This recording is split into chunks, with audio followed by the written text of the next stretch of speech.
Hi sewing friends, today we're making a swimsuit that's about to change your entire summer wardrobe. This is the Truro Swimsuit, and let me tell you, this is not your average one piece. This pattern features a fully integrated wireless bra with cup sizing from 28C all the way up to 54J. So we're getting real support here, not just a shelf bra pretending to help.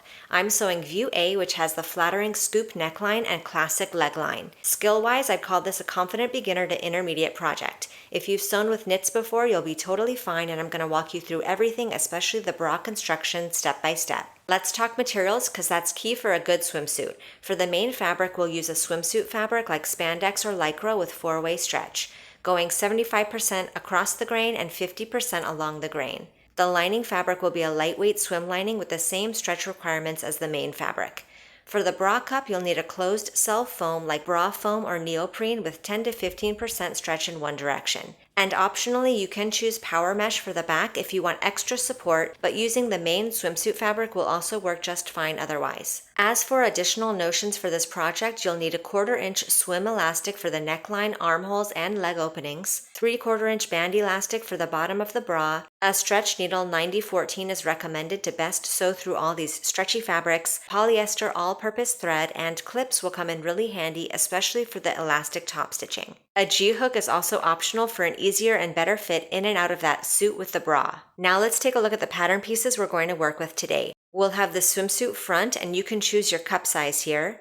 Swimsuit back, both of these pieces, front and back, will be cut from swim fabric and from lining. The side cup, middle cup, center cup, and upper cup will all be cut from the foam fabric. The bra back again can be cut in main swim fabric or in power mesh, and the lower band will be cut from the main fabric. I've already sewn mine up. Let me show you the ins and the outs. I love how secure it feels, and the shape is very flattering. Let's get into it. I'll walk you through everything step by step. Here is my swimsuit front piece, and I'm going to pin my darts.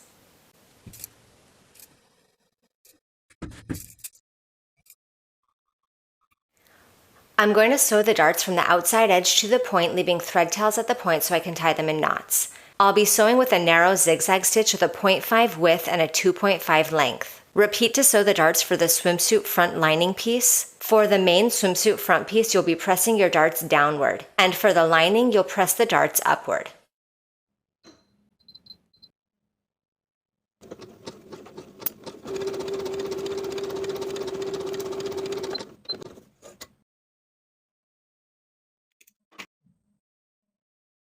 Place the swimsuit front and back pieces right sides together along the bottom edge. Pin in place. Sew this bottom seam with the same narrow zigzag stitch and a 3/8 inch seam allowance. Then press the seam toward the back swimsuit piece.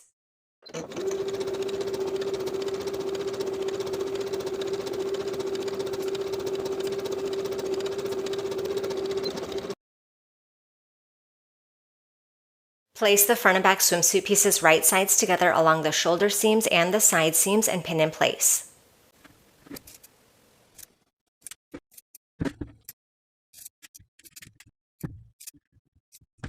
Sew both shoulder seams and both side seams with the same narrow zigzag stitch and a 3/8 inch seam allowance.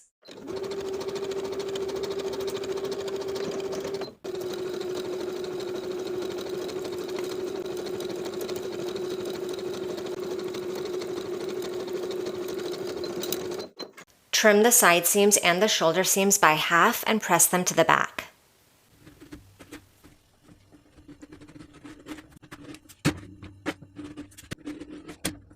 I've repeated all of these steps to create the swimsuit lining front and back piece. The only difference again is that for the lining, the darts are pressed upward, and for the main, the darts have been pressed downward. This will reduce bulk in those seams. Now we're going to place the swimsuit lining and the swimsuit main wrong sides together. Place the wrong side of the swimsuit lining front onto the wrong side of the swimsuit main front. Pin along the crotch seam. Then we'll sew the lining and the main together along this seam directly on top of the original stitching line.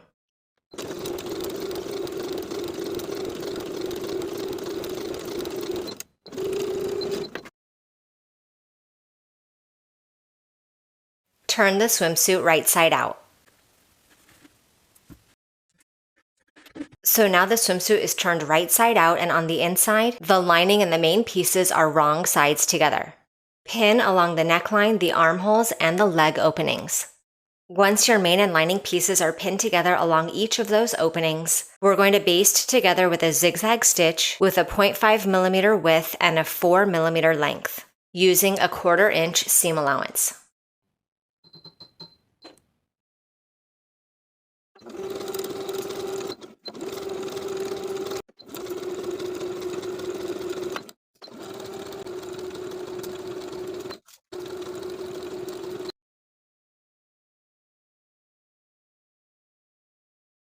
The bra cup pieces will be sewn by butting the pieces directly up against each other. So with my side cup and my middle cup piece both right sides facing me, I'll take them to the machine and sew them together with a wide zigzag stitch, 6 millimeters in width and 1 millimeter in length.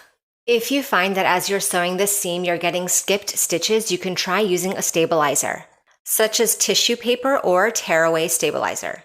I'm going to be placing this on top and underneath. Then I can tear away that stabilizer when I'm done.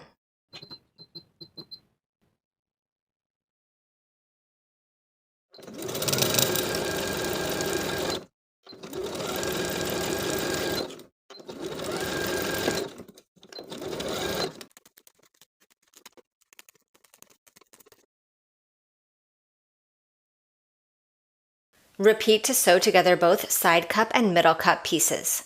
Then we're going to attach these pieces to the center cup piece in the same way, butting those pieces up against each other, aligning the notches, and zigzagging in place with that same wide zigzag stitch.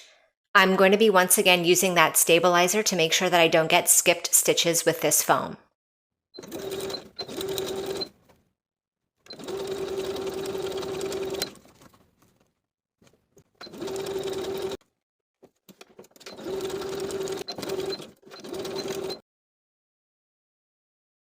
Now with the side, middle, and center cup pieces attached to each other, we can attach this new piece to the upper cup piece.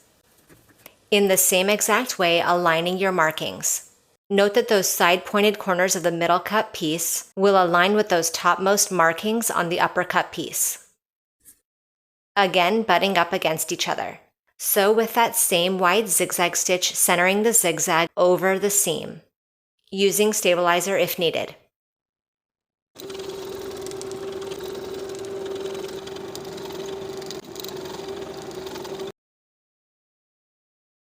Here is my back bra piece cut from Power Mesh.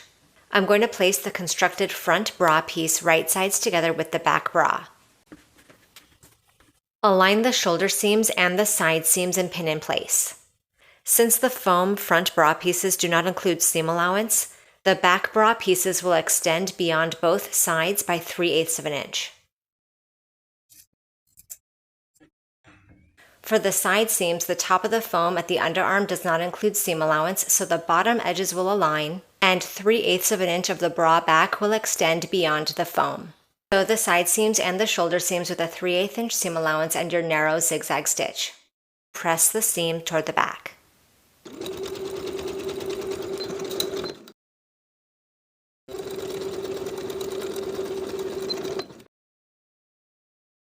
If you're sewing the version of the bra without the gap for the closure, you'll fold your bra back in half right sides together, sew the short end with a 3/8 inch seam allowance, then fold the piece in half wrong sides together.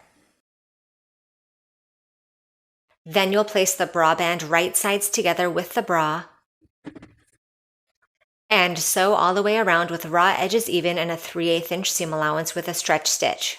Make sure to leave a gap for your elastic through which you can insert your elastic, then sew the gap shut. For the bra version with the closure at the back, we're going to fold this band piece in half right sides together and pin the outer edges from the notch to the outer raw edge.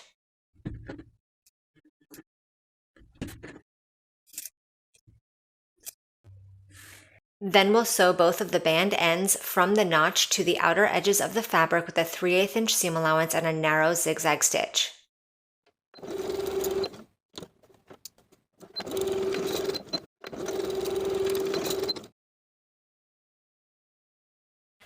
At the notches, we're going to snip into our seam allowances to the stitching line, but not beyond.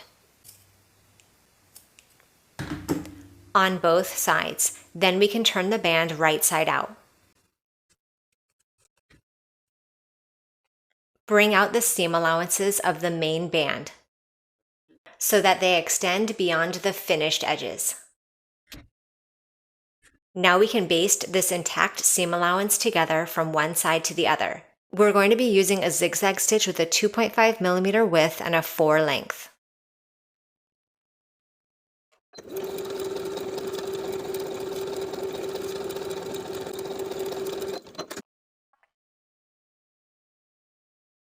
Now we can place the band right sides together and raw edges even with the bottom of the bra. The seam allowance that extends beyond the finished edge of the band will align with the outer edges of the cutout.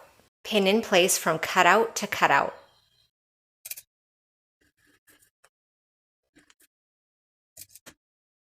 Then we can sew from one side of the back opening to the other with a 3/8 inch seam allowance all the way around.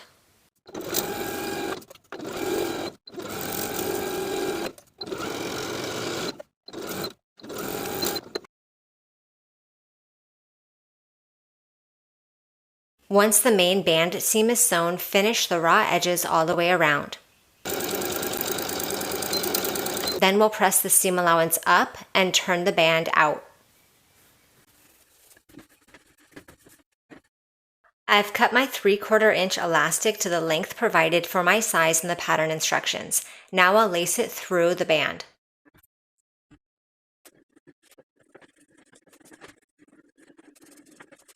Make sure that the elastic is not twisted on the inside of the band. Also make sure that you can see the elastic outside the raw edges of the band, just to make sure that you catch the elastic in your stitches. We're going to be sewing just inside the edge of the cutouts, sewing a row of dense zigzag stitches vertically on top of the band and the elastic, on both sides.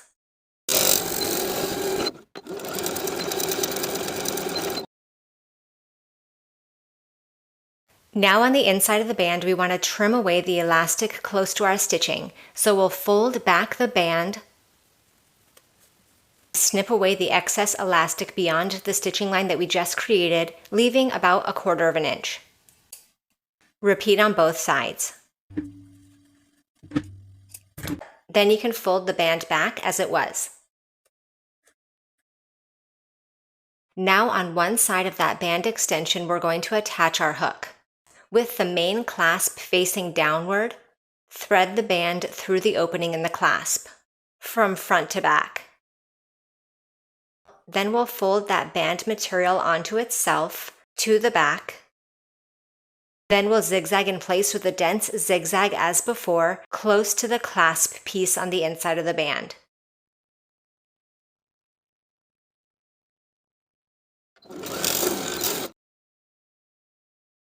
You can trim away excess band material close to your stitching line.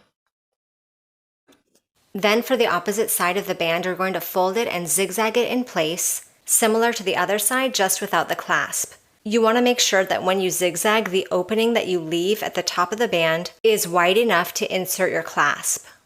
Zigzag in place with the same dense zigzag stitch from top to bottom of the band and trim away excess as before.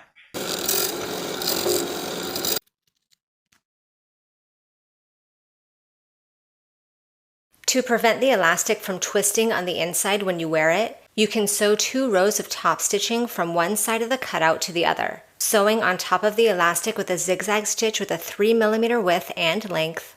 The first row will be 1/4 of an inch from the top of the band. The second row will be 1/4 of an inch from the bottom of the band. Again, from one side of your closure stitches to the other.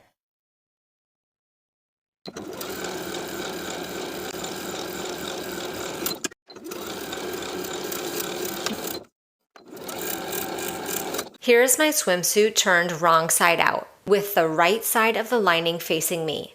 We're going to place our bra over top the lining so that the wrong side of the bra faces the right side of the lining.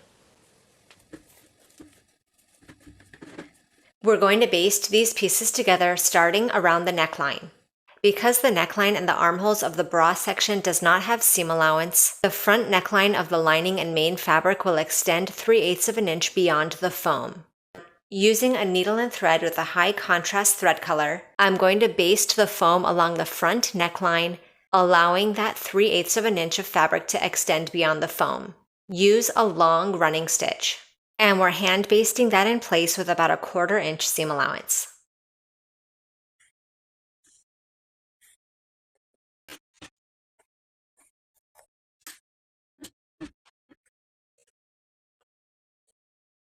Repeat the same process to baste the bra to the swimsuit front main and lining fabrics.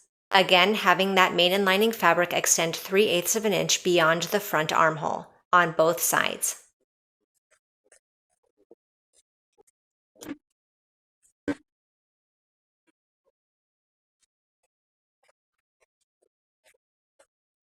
For the remainder of the basting for the back neckline and back armholes, since the raw edges there will align, you can do that basting at the sewing machine with a 1/4 inch seam allowance and your longest straight stitch.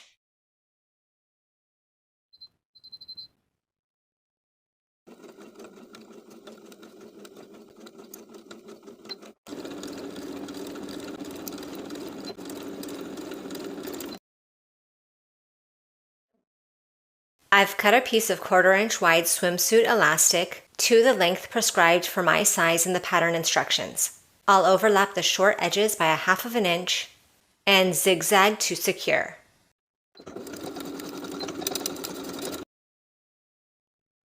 I'm going to quarter the elastic and the neckline with pins.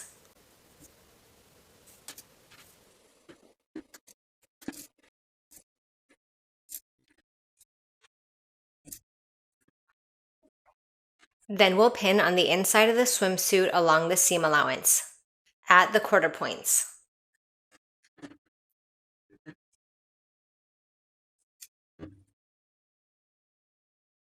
Baste the elastic to the seam allowance of the neckline all the way around using a zigzag stitch with a 3mm width and a 4mm length. You will be slightly stretching that elastic to fit from point to point.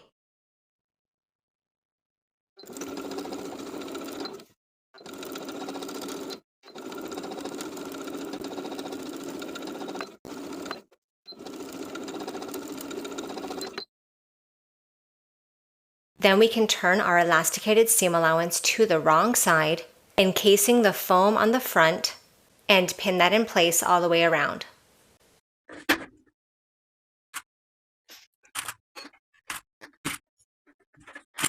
Top stitch that rolled over elastic in place along the neckline with a zigzag stitch of a 3mm width and length.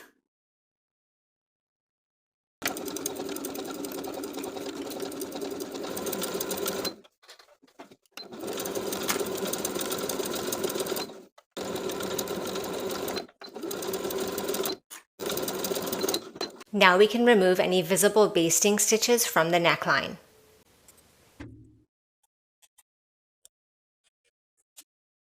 Now the front and back necklines are complete. And you're going to repeat the same exact process for the armholes, cutting your length of armhole elastics to the length prescribed in the pattern instruction for your size. Here is my elastic for my leg openings cut to size from the pattern instructions. Just as we did for the armholes and the neckline, we'll overlap the short edges by 1/2 of an inch and zigzag to secure. Also mark the quarter points, both for the elastic and the leg opening. Then we'll place our elastic along the quarter points edge to edge and pin in place on the inside. Baste the elastic in place, stretching from point to point with your zigzag stitch of a 3mm width and 4 length.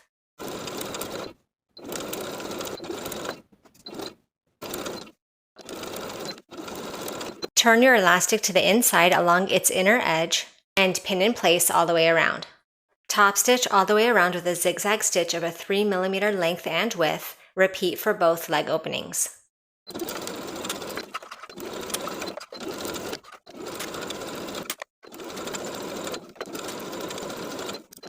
And now the swimsuit is complete. And that is the finished Truro swimsuit. If you're planning to make one, drop me a comment below and let me know what fabric you're using and what view you'll choose. If you have any questions at all, leave them down below. I'm always happy to help. Don't forget to like, subscribe, and I'll see you in the next sew along.